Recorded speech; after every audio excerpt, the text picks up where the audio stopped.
किसी भी एग्ज़ाम को क्रैक करने के लिए आपके वोकैबुलरी यानी वर्ड पावर बहुत ही स्ट्रॉन्ग होने चाहिए। लोग वर्ड पावर बिल्डअप करने के लिए ना जाने कितने बुक्स और कोचिंग्स के पीछे कितने सारे पैसे वेस्ट कर देते हैं। कई बुक्स तो धूल और मकड़ी के जाले खाकर किसी कोने में पड़े रो रहे होते हैं। और मैं बहुत सारे स्टूडेंट्स को अपने पर्सनल गाइडेंस में वोकैबुलरी सिखा रहा हूँ। इसके लिए त्रिगीतम 4 AM क्लब, जो यहाँ पर लिखा हुआ है त्रिगीतम 4 AM क्लब, इस ग्रुप को आपको ज्वाइन करना है। इसको ज्वाइन करने के लिए टेलीग्राम ऐप पे सर्च करेंगे त्रिगीतम, वहाँ पर आपको एक ग्रुप मिलेगा त्रिगीतम 4 AM क्लब, और वहाँ पर जाकर आप ज्वाइन हो जाएं। और अगर आपको डिटेल में जानने हैं पर्सनल गाइडेंस के बारे में, तो आप इस वीडियो के डिस्क्रिप्शन बॉक्स में जाकर चेक कर सकते हैं। और जो लोग टेलीग्राम नहीं यूज़ करते वे लोग मुझे इस नंबर पर व्हाट्सअप कर सकते हैं। बस आपको एक ध्यान रखना है कि इस पर आपको कभी कॉल नहीं करने हैं। हेलो एवरीवन, तो चलिए आज का क्लास स्टार्ट करते हैं। आज का क्लास है आपका फिक्स्ड प्रीपोजिशन का पार्ट नंबर 10, और ये आपका डायरेक्टली लिया गया है एसपी बख्शी बुक से। ये फिक्स्ड प्रीपोजिशन यूज कहाँ होता है, तो क्लोज टेस्ट में यूज होता है, कॉम्प्रिहेंशन में और फिल इन द ब्लैंक्स में यूज होता है।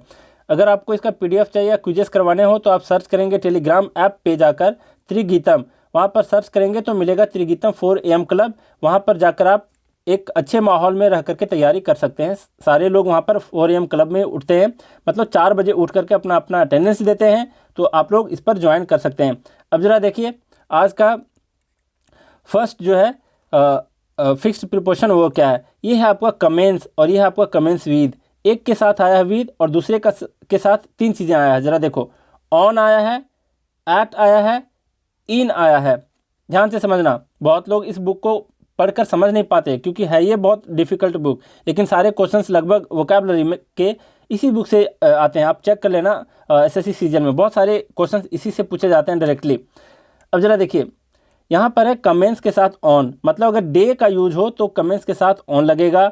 किसी वक्त का अगर जिक्र हो वहाँ पर तो कमेंस के साथ एट आता है। वक्त कहने का मतलब जैसे 10 बजे, यहाँ पर दिया है 10 बजे एग्जाम्पल में, तो एट 10 o'clock कमेंस एट कहेंगे। और किसी मंथ का जिक्र हो तो इन कहेंगे, किसी नेक्स्ट ईयर की बात हो तो इन द ईयर ऐसे कहेंगे। मतलब कमेंस के साथ ऑन आ सकता है, एट आ सकता है, या फिर इन आ सकता है, तो इस चीज़ का ध्यान रखना। अब इन दोनों में फ़र्क क्या है ये ज़रा देखो।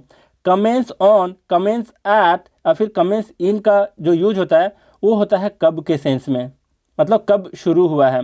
इन दोनों का मतलब है आरंभ होना फिर शुरू होना। और कमेंस के साथ अगर विद आया तो इसका मतलब है किस चीज़ से शुरू हो रहा है। मतलब 4-5 अगर सब्जेक्ट्स आपको पढ़ाने हैं तो पहले आप शुरू किससे करेंगे, किस सब्जेक्ट से शुरू करेंगे। तो विद का मतलब है किस से शुरू होना और क्या से शुरू होना। तो किस से के सेंस में और क्या के सेंस में कमेंस विद होता है। Commences on, commences at, commences in का यूज होता है कब के सेंस में। तो दोनों में आपको फ़र्क समझ में आ गया होगा। अब जरा देखिए एग्जाम्पल।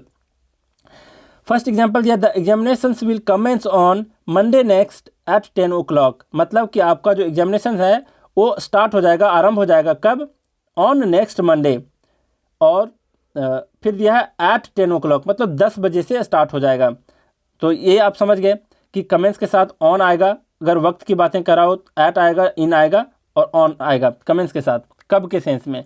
किससे के सेंस में मतलब किस चीज़ से स्टार्ट हो रहा है तो कमेंस विद आएगा। यहाँ एग्जाम्पल दिया है, he commenced with grammar when he started teaching English. मतलब जब उन्होंने इंग्लिश पढ़ाना स्टार्ट किया तो वो किससे स्टार्ट किया, ग्रामर से स्टार्ट किए हैं वो। तो ये कहने का मतलब है कि किस चीज़ से, किस आइटम से स्टार्ट हो रहा है तो ग्रामर से।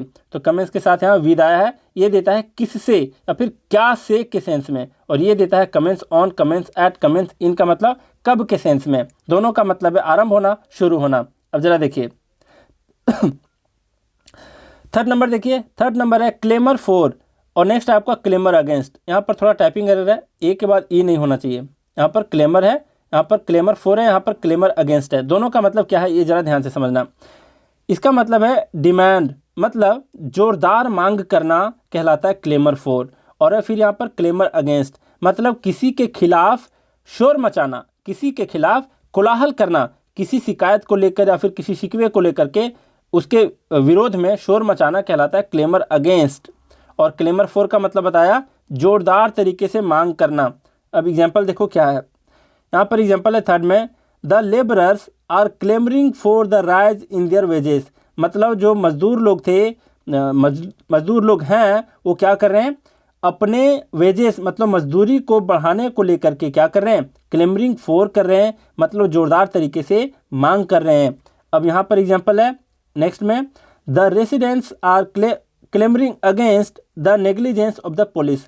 मतलब कहने का है कि पुलिस के, यहाँ पर देख रहे हो, यहाँ पर पुलिस के नेग्लिजेंस को लेकर के, मतलब नेग्लिजेंस का मतलब लापरवाही को लेकर के, तो वहाँ के जो लोकल थे, रेसिडेंट्स जो थे, वहाँ के रहने वाले थे, वो क्या कर रहे हैं, आर क्लेमरिंग अगेंस्ट, मतलब पुलिस के लापरवाही के अगेंस्ट उन लोग क्या कर रहे हैं, एक शोर मचा रहे हैं, कोलाहल मचा रहे हैं उसके शिकायत को लेकर के। तो क्लेमरिंग अगेंस्ट का मतलब है किसी के खिलाफ शोर मचाना और फिर कोलाहल करना, और यहाँ पर क्लेमर फॉर है मतलब जोरदार तरीके से मांग करना। यही दोनों में फ़र्क था। अब जरा देखिए नेक्स्ट नंबर क्या कह रहा है, 5th नंबर, ये है कॉज फॉर और नेक्स्ट है आपका कॉज ऑफ।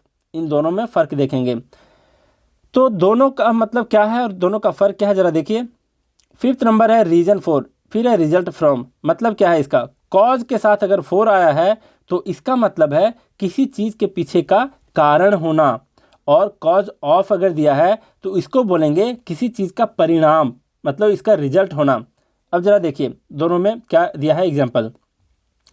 ए दिया है there is no cause for anxiety, मतलब कहने का क्या है कि उस एंग्जाइटी के, मतलब किसी एंग्जाइटी की बात कर रहा है, किसी परेशानी की बात कर रहा है कि उसके पीछे का कोई कारण नहीं है, उसके कॉज फॉर नहीं है, उसके कारण नहीं है, उसके परेशानी होने का कोई कारण नहीं है, ये बता रहा है ये। नेक्स्ट आपका the cause of cancer is still known, मतलब जो कैंसर रोग है उसका जो है कॉज ऑफ मतलब परिणाम है, सो अभी भी क्या है, अननोन है। अब जरा देखिए अगर क्लियर ना हुआ हो इन दोनों में अंतर तो मैं फिर से एक एग्जांपल लेता हूँ दोनों के लिए। कॉज फॉर के लिए एग्जांपल देता हूँ, जरा ध्यान से सुनना। यहाँ पर कह रहा है he has never given me any cause for his breakup, मतलब क्या कह रहा है कि he has never given me, मतलब उन्होंने अभी तक मुझे कुछ भी नहीं दिया है, any cause for, any cause for मतलब उसका कारण नहीं बताया है, हिज ब्रेकअप अपने ब्रेकअप का कोई भी कॉज फॉर नहीं बताया है, कारण नहीं बताया है। तो ध्यान से समझना, he has never given me any cause for his breakup. तो यहाँ पर कॉज फॉर का मतलब था कि कारण होना, कारण नहीं बताना, समझ रहे हो, मतलब उन्होंने अपने ब्रेकअप का अभी तक कोई कारण नहीं बताया है। और यहाँ पर है आपका रिजल्ट के सेंस में कॉज ऑफ, इसका भी एक एग्जांपल देख लो। मान लो कहते हैं कि one common cause of homelessness, homelessness का मतलब बेघर हो जाना, मतलब बिना घर का रहना, तो कह सकते हैं one common cause of homelessness is divorce, मतलब कि एक जो कॉमन कॉज है, एक जो परिणाम है किसका, बेघर होने का, वो होता है डिवोर्स मतलब तलाक। तो ये है आपका कारण के सेंस में, ये है आपका रिजल्ट के सेंस में। अब जरा देखिए नेक्स्ट वन, 7th नंबर क्या है, 7th नंबर क्या है, 7th नंबर है कंसर्न फॉर और नेक्स्ट है आपका कंसर्न विथ। इन दोनों में फ़र्क क्या है ये ज़रा ध्यान से देखेंगे। तो इसका मतलब जो है 7th नंबर कंसर्न फॉर का मतलब होता है चिंतित होना, परेशान होना, मतलब किसी व्यक्ति किसी बीमार व्यक्ति के लिए या फिर किसी की जब फिक्र हो आपको बहुत ज़्यादा, तो उससे अगर आप चिंतित रहते हैं या फिर परेशान रहते हैं तो कंसर्न फॉर कहलाता है। और अगर कंसर्न विथ का क्या अर्थ है ये भी देख लो साथ साथ में। तो इसका मतलब है हैव एनीथिंग टू डू, मतलब कोई लेना देना होना, किसी से कोई वास्ता होना कहलाता है कंसर्न विथ। और कंसर्न फॉर का मतलब किसी से, किसी के फिक्र में वो परेशान होना, चिंतित होना। अब जरा देखिए example, I am greatly concern for the safety of his money, मतलब मैं बहुत ज़्यादा कंसर्न फॉर हूँ, मतलब बहुत ज़्यादा चिंतित हूँ उसके पैसों की सेफ्टी को लेकर के।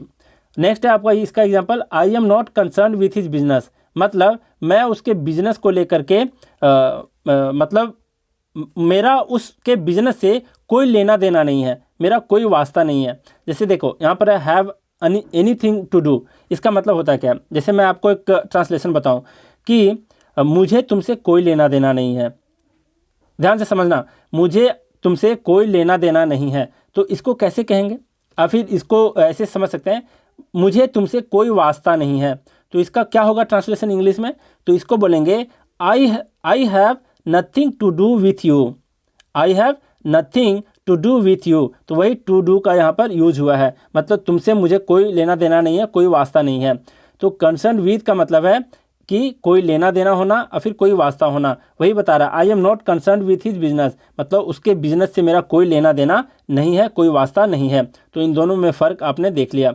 अब जरा 9th नंबर देखो, ये कह रहा है कंडोल विद। कंडोल विद का मतलब होता है किसी पर्सन के सेंस में। क्या अर्थ है इसका? तो इसका मतलब होता है किसी व्यक्ति के साथ सहानुभूति के साथ जो दुख और शोक प्रकट करते हैं उसको बोलते हैं कंडोल विद। अब जरा देखिए इसका क्या दिया एग्जाम्पल। एग्जाम्पल दिया है, I condoled with my friend in the death of his father, मतलब मैं अपने फ्रेंड के पिताजी के डेथ पर क्या किया? कंडोल विद किया। मतलब क्या है कि सहानुभूति के साथ दुख प्रकट किया, शोक प्रकट किया, सहानुभूति प्रकट किया। तो कंडोल विद का मतलब है किसी व्यक्ति के साथ सहानुभूति के साथ दुख या शोक प्रकट करना। अब जरा 10th नंबर देखो, ये कह रहा है डिसअपॉइंट ऑफ, और नेक्स्ट आपका डिस्पेयर ऑफ, दोनों के साथ ऑफ आया है और दोनों का मीनिंग क्या है आपका? तो दोनों का मतलब है निराश होना।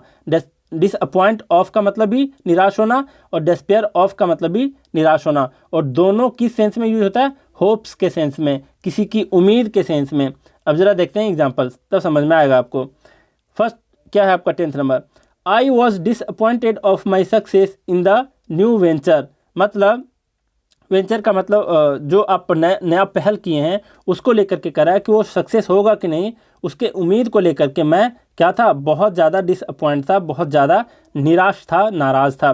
निराश था, नाराज़ और निराश में थोड़ा सा फ़र्क है। निराश मतलब निराशा, मतलब निह प्लस आशा। अगर आपको इसका हिंदी में संधि विच्छेद करके देखना है तो इसको बोलेंगे निह प्लस आशा, निराशा को, मतलब कोई होप नहीं है, कोई आशा नहीं है, तो उसको बोलते हैं। नाराज़ का मतलब है कि आप दुखित हैं, लेकिन यहाँ पर दुखित के सेंस में नहीं, एक आशा के सेंस में बात कर रहा है, तो इसलिए यहाँ पर यूज़ करना ज़्यादा सटीक होगा।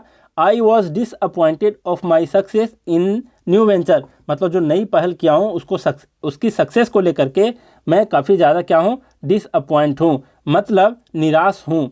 अब जरा देखो यहाँ पर भी निराश के सेंस में डिस्पेयर ऑफ का यूज होता है। यहाँ पर दिया he was despaired of the hope of yearly marriage of a daughter, मतलब वो अपनी बेटी की जो शादी किया है, बहुत अर्ली मैरिज किया है, उसके आशाओं को लेकर के क्या है? बहुत ज़्यादा डिस्पेयर्ड ऑफ है, बहुत ज़्यादा निराश है। तो हम लोग आज देख लिए, एक बार रिकैप कर देते हैं आपके रिवीजन के लिए कि क्या किसका मीनिंग था। यहाँ पर देखो, ये फर्स्ट नंबर कमेंस ऑन, और फिर कमेंस एट, और फिर कमेंस इन, और इन तीनों का मतलब होता है आरंभ होना, शुरू होना, और इसका यूज होता है कब के सेंस में? समय के सेंस में। और नेक्स्ट है आपका कमेंस के साथ विद। कमेंस विद का मतलब होता है किसी पहली चीज़ से शुरू करना, मतलब किससे के सेंस में या फिर क्या के सेंस में। थर्ड नंबर है क्लेमर फॉर। क्लेमर के साथ अगर फॉर आया तो इसका मतलब होता है जोरदार मांग करना। नेक्स्ट है क्लेमर अगेंस्ट, यहाँ पर आई नहीं होगा। क्लेमर अगेंस्ट का मतलब है कि किसी के खिलाफ शोर मचाना या फिर कोलाहल करना।